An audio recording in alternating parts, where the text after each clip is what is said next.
Ask your average schmo to name a popular general knowledge board game, and I'm willing to bet my vast Master System collection that a fair proportion of them would either name or have at least heard of Trivial Pursuit, a game created by two Canadian newspaper staffers in 1979 and first brought out to the Canadian public in 1981. Released since in at least 26 countries, 17 different languages, and even being adapted for television game shows and a made-for-television movie, don't go there. Such was its overwhelming popularity and success that Trivial Pursuit was inducted into the Games Hall of Fame by Games magazine in December 1993, with it still going strong today thanks to a vast array of spin-off versions, promotional tie-ins, special editions and a mobile app presence. With over 100 million copies of the game sold and sales estimated to be over $2 billion, Trivial Pursuit can easily lay claim to being one of the true titans of trivia board games. Ladies and gentlemen, for your visual digestion, I bring to you this review of Trivial Pursuit for the Sega Master System.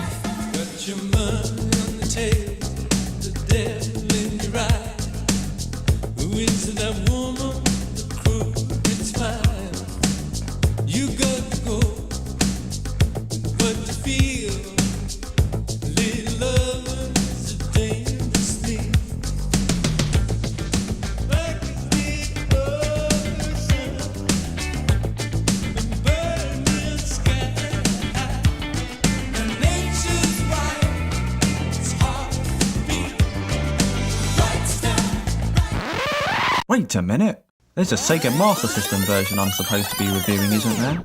This isn't even the original game anyway. Well now, that changes everything. Sort of. Produced by, Domark, and released in the UK in 1992 for the thoroughly justifiable sum of £32.99, the Sega Master System version of Trivial Pursuit falls into that rare genre of educational and family, but sadly not fun. The opening screen allows you to change some of the settings and enter player names. Up to 6 of you can play at once, should you know that many people with an interest in trivia, board games and 8-bit gaming. Acting as the question master is this, thing called Russell. He's harmless all things considered, as a kind of virtual cheerleader and upholder of morals, fair play and integrity. Are you sure you're not cheating? No. Staying true to the format of the environmentally unfriendly plastic-based original, players here roll a virtual dice, land on squares, and then answer questions pertaining to the colour that they've landed on. Land on pink, for example, and you'll be asked a question on entertainment. Should you land on brown, you'll get art and literature, and so forth. What fictitious foreign detective's last case was related in Curtain? Could that be Hercule Poirot? Of course it is. You don't get a 2-1 by default, you know. There are 6 categories in all, and once you have filled your pie holder with the 6 different delicious flavours, you will then indeed be one step further to being declared the real world Trivial Pursuit champion. To firstly get the pie wedges, you'll need to land on the larger squares that lie on the edge of the playing board and then answer correctly to win the piece that relates to that colour. Once you have your 6 pieces, head to the centre of the board, whereupon you will be crowned the undisputed winner in correctly answering the final question. Sounds like a pretty faithful adherence to the board game of the very same name, does it not?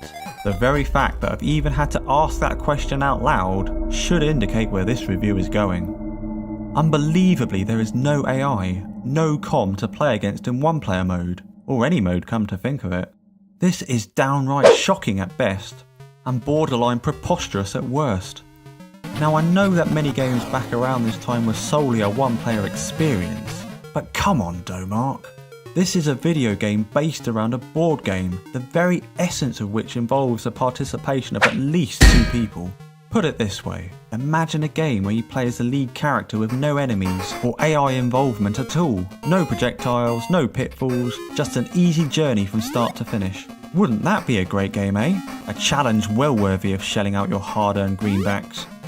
Well, that brings me on nicely to the massive, nay fatal, drawback number 2. Incredibly, not only is there no AI to challenge you, but there's absolutely nothing to stop you getting 100% with every game. No cheat cartridges, no codes, no entering a button combination on the second joypad at the title screen. Nothing. You don't even have to cheat and look the answers up on the internet.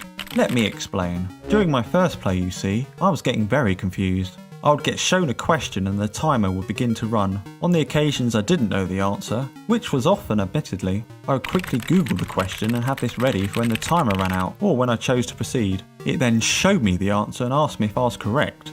I would say yes where they inevitably matched and get this correct as well. This happened without fail. So after doing this a few times, I then got some questions which I didn't cheat for, but also did not know the answer.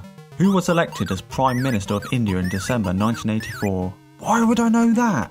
Who cares? Again, the answer would eventually be displayed, but I would have no idea whether the answer was correct or not. On the occasions I selected no, the answer would always be incorrect. This also happened without fail. After about the 10th time of this happening, the penny finally dropped. I sincerely hope it has for you as well. That's right, the second biggest fatal flaw of this game, and the one that puts it beyond any sort of single player playability, if any with multiplayer, is the fact that 95% of the time, there's no multiple choice. What planet were these numbnut developers on?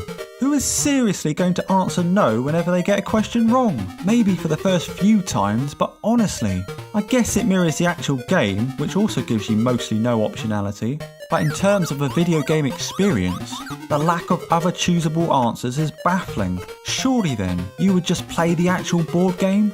What an utter joke.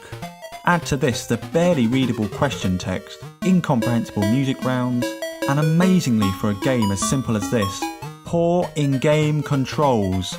Then you've got a game that sadly gives its board game counterpart a bad name. Trivial Pursuit? Trivial piece of shit, more rather. It's time! It's verdict time! Barely anything to say positive about this one, folks. It exists. There, that's one. And it's multiplayer. That's it. Where to stop with the negatives? No AI, no multiple choice, poor controls, tough to read question text, a total and utter waste of cartridge and game production. You're better off finding the actual game in a charity shop or car boot sale for a couple of quid than shelling out for this. Even reviewers of the game upon release were saying the same thing. A similarly nonplussed Amaya Lopez of Sega's Own, for example, concluded with, "If you like trivia, buy the board game or the Sun." The Sun? Ouch! Final verdict, E.